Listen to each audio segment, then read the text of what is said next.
let me tell you something. When your referee is Double J, Jeff Jarrett, with those lights on that grand scale, whoever he, if he does, wants to win that match is winning that match.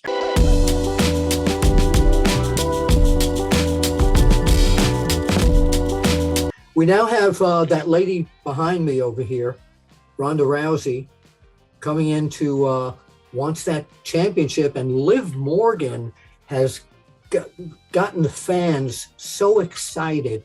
She is such an incredible personality and wrestling talent, and has hit a peak in her career. And I think that Liv Morgan is going to retain the championship. It might be a controversial decision. There might be some interference, but I cannot see her with the momentum that she currently has. I cannot see her losing her title to Ronda Rousey. What about you? I've always been a fan of heels. Yeah. I've loved Andy Kaufman's work in Memphis. I've loved Jake the Snake Roberts, just all kinds of heels. Roddy Piper. I've just always loved a crazy next level heel. Remember in the magazines, we called them rule breakers. Rule breakers. Yeah. I've always loved the rule breakers or the rule benders. Yes. And I know Ronda Rousey has kind of gone a bit back and forth since the beginning of her WWE journey. And I'm just trying to think what it might be time for her to, what kind of role suits her best as we make that 8-month or so run between SummerSlam and WrestleMania. Liv Morgan, like you said, is firing on every cylinder. I think all pistons, yes. I think the same way I thought Maurice maybe might get involved in the Miz Logan Paul match is the same way I wonder if any of the Four Horsewomen or any friends of Ronda Rousey, with the heat being, why now, why Liv, and with the heat also being, you're Ronda Rousey, you shouldn't need help from anybody else. I wonder if, though, she might anyway get some help from anybody else. And if that were to happen, perhaps behind the ref's back, I could see a very heelish victory for Ronda Rousey. Okay. All right. You hear that, Ronda? I just, she stays behind me here, so I've asked her to hold off. Now this one, I'm very excited about this one. This is the Street Profits against the Usos, and I know the Street Profits have a lot of momentum going and all this, but I don't think any tag team in WWE right now is better than or is going to defeat the Bloodline, the Usos. I think they're just that damn good. I agree. I'm wondering how Jeff Jarrett will play into this. Jeff Jarrett, man, let me tell you something. For an exec, right, for a VP of live events, Jeff Jarrett has his hand in all sorts of pies, like being the official for this big-time tag team match at SummerSlam and also being involved in the main event at Ric Flair's last match. Yes. So a lot of business going on for Jeff Jarrett. And when somebody is doing that kind of business and has been for decades now in the professional wrestling industry, you always wonder, why is he there and what is he hoping to accomplish? And I think that's going to be the determinant and the decision maker. If he should have some sort of bias in that match, then obviously, we hear when we watch wrestling, two guys are laying down, they're on the mat, it's 20 minutes in, and we hear the first one to get up has the advantage and will probably win the match. Let me tell you something. When your referee is Double J, Jeff Jarrett, with those lights on that grand scale, whoever he, if he does, wants to win that match is winning that match. And because I don't know whether he is more engaged with the Usos or with the Street Profits, I am Switzerland and I am not picking. No pick on it. Okay. All right. I'm again looking at the Usos, unless Jeff Jarrett gets upset and winds up getting his guitar and bashing it over the heads of one of the Usos, who have very hard heads. But that I could definitely see that happening. But I'm going to stay with Us. I'm going there. This is another match that I'm really anxious to see. Is Bobby Lashley, United States heavyweight champion. What an athlete this man is. And even when he dresses and comes into the ring with a suit and tie, he looks like such a great representative of what professional wrestlers should look like against Mr.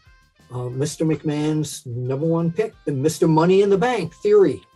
What do you got? I've got Bobby Lashley retaining the title on this one. Full circle, right? It was Bobby Lashley that was involved in that big match where Vince McMahon got his haircut, right? Yes, yeah. So now it's Bobby Lashley and Theory.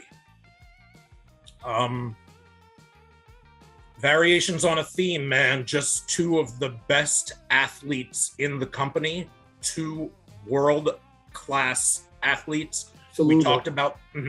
We talked about the pedigree earlier of Seth Rollins. Theory, same mold, same journey, same fight to get to the big dance, except, as he is quick to point out, like he did in speaking with AJ Styles on Monday, it didn't take that was several weeks ago on Raw. Yeah. That's right.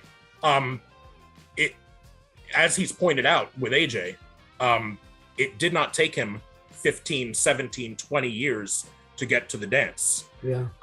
Bobby Lashley had been tracked quite quickly into the wrestling business and had stepped away, done some MMA, worked on the indies, and came back to WWE. Hasn't lost a step. In his peak, in his prime, looks better than ever. This one's going to be really, really hotly contested. I have a feeling it's going to be pretty even. I don't think Bobby Lashley's strength is going to be the be-all and end-all for Theory. I don't think Theory's speed is going to be the be-all and end-all for Lashley. I think both of these guys are seasoned enough, even with the experience differential between them. I think they've both fought comparable opponents, that this one really just is going to be one of the better matches that you're going to see in the wrestling business this summer. And who's going to win? Does Lashley retain? Or does Theory now have a Money in the Bank briefcase and a United States championship? I can't go against Theory's momentum. Okay. I can't. I'm beating myself up over it because I understand that maybe the safer, maybe the more obvious, how can you bet against Bobby Lashley? I'm going to give you my mentality on this after the next match. Okay. Why I think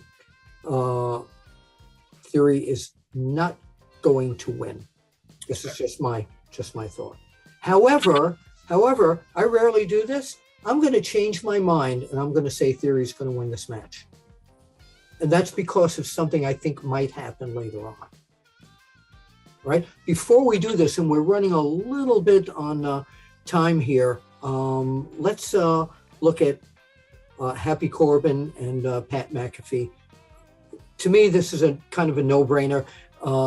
Corbin is the wrestler of the two of them. Pat McAfee is Pat McAfee. Pat McAfee's going to win this one.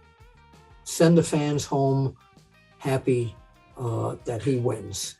Happy with that. I honestly, I would be 101% in agreement with you if they hadn't already put Pat McAfee in a neck brace courtesy of Happy Corbin. Mm-hmm. And now, so he has the match, so he's going to be out of the neck brace. So now that you're already at that kind of next rung, it makes me wonder. Obviously, like you said, Happy Corbin is the wrestler. Pat McAfee can afford the loss. Pat McAfee can be put right back in a neck brace, and it doesn't matter because you can call wrestling from the booth with a neck brace on. I used to get paid for that.